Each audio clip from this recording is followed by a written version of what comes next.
That day, we received a call from a villager about a dog with an unusually swollen belly. The way he described it left us deeply concerned. He said, "I've never seen a dog with a stomach this big before." Immediately, I knew this was not just a simple case of overeating or weight gain. In most cases, when an animal's abdomen swells abnormally, it signals a serious medical condition, one that could cost the animal its life if left untreated. When we arrived at the house, the sight before us was heartbreaking.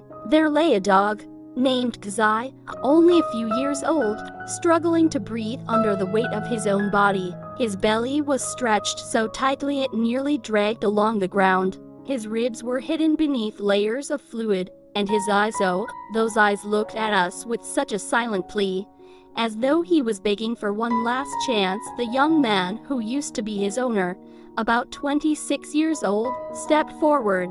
With an uneasy expression, he explained that he could no longer take care of the dog. He had once taken Qizai to a vet, where the doctor mentioned something called ascites, a dangerous buildup of fluid inside the abdomen. But the treatment cost was high, and the medicines seemed to have little effect. With financial struggles weighing heavily on his family, he eventually left Qizai with his aunt and gave up. I didn't lash out at him, though I could feel a storm of emotions rising inside me. Instead, I said softly but firmly, "Do you realize what this means? When you bring an animal into your life, it's not just a pet, it's a living being depending on you. If you cannot commit, don't start, because once you give up, there's nothing left for them but suffering. They cannot speak, they cannot ask for help. All they have is you." He lowered his head, silent. I could see the guilt in his eyes, but also the helplessness.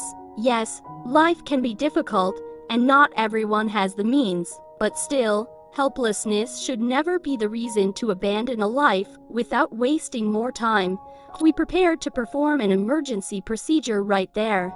The volunteer veterinarians in our team explained to the gathered villagers that ascites is deadly if untreated. The fluid buildup puts massive pressure on the organs. Without relief, the internal organs could rupture, leading to sudden death. We had no choice but to drain the fluid immediately. I knelt beside Qizai, gently holding his head, stroking his fur, whispering that he was safe. To my amazement, he stayed calm, as if he knew we were there to save him. Slowly, as the fluid was drawn out, his massive belly began to shrink. Every drop that left his body felt like lifting a weight off his soul. Qizai didn't bark or resist. He just breathed lighter, steadier, freer with each passing moment.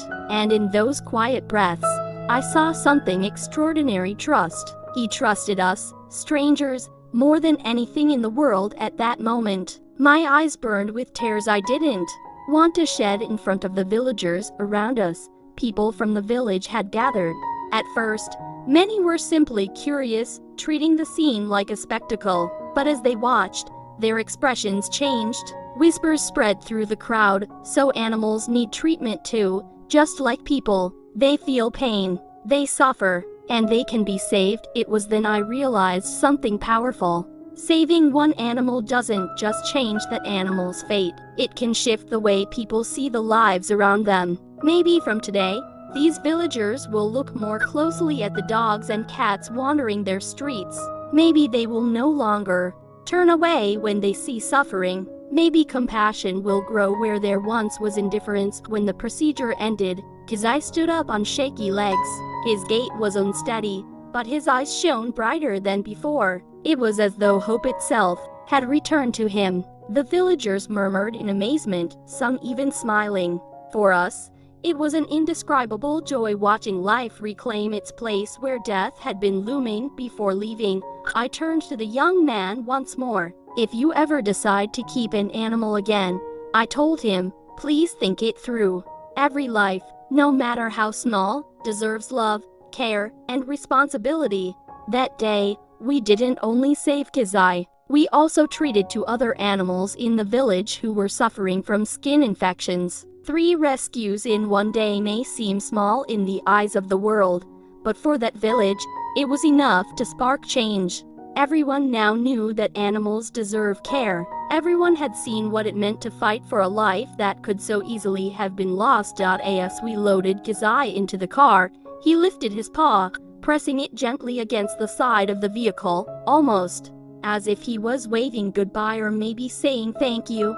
That tiny gesture carried more meaning than words ever could, and I thought to myself, rescuing one animal may not change the entire world, but for that one animal, it changes everything. And perhaps, just perhaps, it also plants the seeds of compassion in the hearts of many. That alone makes the journey worth it.